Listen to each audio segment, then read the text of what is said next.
કેમ છો ખેડૂત મિત્રો? મજામાં? આજે આપણે ફરીવાર આવી ગયા છીએ કે આપણી જે કિનેસિટા લિમિટેડ કે જ્યાં જે ઘણા બધા ખેડૂત મિત્રોને જે રાસાયણિક ખેતી છોડીને જે લોકો ઓર્ગેનિક ખેતી કરવા માંગે છે તેની ઉપર બહુ સરસ રીતે કામ કરી રહી છે, જેની અંદર આજે આપણે આવીએ છીએ કેશોદની નજીકના એક ગામ છે ચંદ્રવાડા, ત્યાં આપણે જે પરેશભાઈ ડાભી કરીને જે લોકો આજે છેલ્લા થોડા ટાઈમથી આપણી ઓર્ગેનિકની પ્રોડક્ટ વાપરે છે. આજે જે પ્રોડક્ટનું રિઝલ્ટ મળેલું છે એ તમને વાતચીત કરું તો વૃદ્ધિવિટાની તમને બેસિક વાતચીત કરું. વૃદ્ધિવિટા શું કામ કરે છે? વૃદ્ધિવિટા સૌથી વધારે તો આપણે કોઈ પણ તમે પાક વાવતો હોય જેમ કે મગફળી, તમે એમાં દાણામાં પટ મારી શકો, ડાળીઓનો ફૂટ વધારે, ફ્લાવરિંગ વધારે છે, અને કોઈ પણ માંગની પીડાશ પડતી હોય તો એમાં બી કામ કરે છે, અને પાન ફૂટ વધે જેથી કે તમારું જે ઉત્પાદનનું પ્રમાણ છે એમાં બી નોંધપાત્ર એવો વધારો થાય છે. તો આજે આપણે જે ભાઈને મળવા આવ્યા છીએ પરેશભાઈ ડાભી, કે જેણે આ વર્ષે મગફળીની અંદર પોતાના બીજમાં પટ તરીકે ઉપયોગ કરેલો હતો, અને આપણે જેને પૂછીએ કે એના ઉપયોગ પછી એનો અનુભવ જાણીએ કે એને કેવું રિઝલ્ટ મળેલું. કેમ છો પરેશભાઈ? મજામાં? મજામાં. મારું જે ખેડૂત મિત્રો, મારું ગામ છે માંગરોળ તાલુકાનું ચંદવાડા ગામ. ત્યાં વર્ષે સેટ સમજી લો કે માંડવીમાં ફૂલ આવી ગયા, ત્યાં પછી મેં વૃદ્ધિવિટા મારી ગયું છે. ગયા વર્ષથી આ વર્ષે મેં વહેલું મારી ગયું છે, બીજા પટ પણ આવી ગયો છે. તમે કઈ નંબર માંડી આવેલી છે? 20 છે. 20 માં મારી આવેલી છે, અને તમે વૃદ્ધિવિટાનો પટ મારેલો હતો. વૃદ્ધિવિટાનો પટ મારી ગયું છે. બરોબર. કેટલા દિવસની માંડવી છે?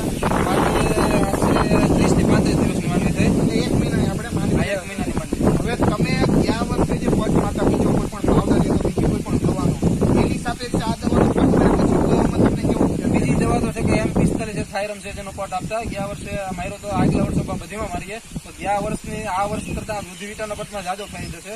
ઉગાવામાં 2 દિવસની પણ ફાયદો છે. જે કે સુકારો આવે, સુકારો આ વર્ષે નથી.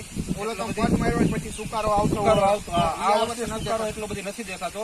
થોડીક પીળી છે એના સાથે ખેતરનું પ્રમાણ છે, થોડું પીળી છે. એ તો રાતો જમીન છે. એમાં બી તમે એક રાઉન્ડ મારેલો છો વૃદ્ધિવિટાનો, એમાં બી પીડાશ ઓછી થઈ ગઈ. ઓછી થઈ ગઈ એમાં.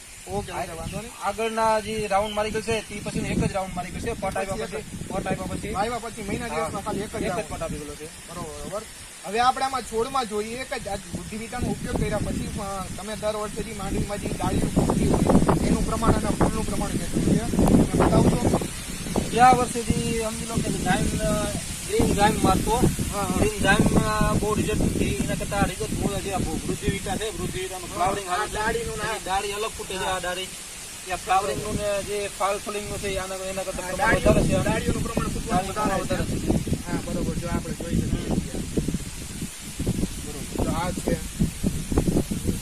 બધામાં છે. જે ફ્લાવરિંગ છે એની ક્ષમતા નથી વધારે છે એની. તો જો આ છે જે આ ડાળીઓનું પ્રમાણ છે. હા, જો આ બધી જગ્યા જે આ છે, આ છે. એટલે આ વૃદ્ધિવિટા શું કામ કરે છે કે જે તમારા કોઈ પણ પાક છે એની અંદર ફ્લાવરિંગ નું કામ વધારે છે, કે જેનો ઉપયોગ કર્યા પછી તમે અત્યારે હું પૂછું કે કોઈ રાસાયણિક ખાતર કોઈ ગયા વર્ષે કરેલો, એટલે કે વૃદ્ધિવિટાનો ઉપયોગ કર્યા પછી તમારે કોઈ પણ પ્રકારના રાસાયણિક ખાતરનો ઉપયોગ કરવાની જરૂરિયાત નથી રહેતી. જેમ કે તમારે જે નાઇટ્રોજન, પોટેશિયમ, જે કોઈ બી ખાતરની જરૂરિયાત પડતી હોય છે તે બધી વસ્તુ આ તમને વૃદ્ધિવિટાની અંદર મળી રહે છે, અને તમારા ફ્લાવરિંગ વધારે છે, ને જેમ આપણે છોડમાં જોયું એ પ્રમાણે ડાળીઓનું પ્રમાણ પણ વધારે છે, કે જેનાથી પાકની શરૂઆતથી જો ડાળીઓનું પ્રમાણ વધી રહેશે તો તમારા ઉત્પાદનમાં બી 30 થી 40% નોંધપાત્ર વધારો રહેશે. બાકી તમને આનું રિઝલ્ટ કોઈ બી તમે આના વિશે શું કહેવા માંગો છો ખેડૂત મિત્રોને? બસ ગયા સમજી લો કે આગલી જે દવા જે ઓર્ગેનિક જે પ્રોડક્ટ છે એના કરતા ભાવમાં પણ આનો ફેર છે જાજો. ભાવમાં તમને કેટલો આમ લાગે છે? ખર્ચા સમજી લો કે આ લીટર આપણે 1800 થી 2000 ની પડતી હોય તો આ એના હિસાબે 1500 થી 1400-1500 ના હિસાબે 1350 માં પડી જાય.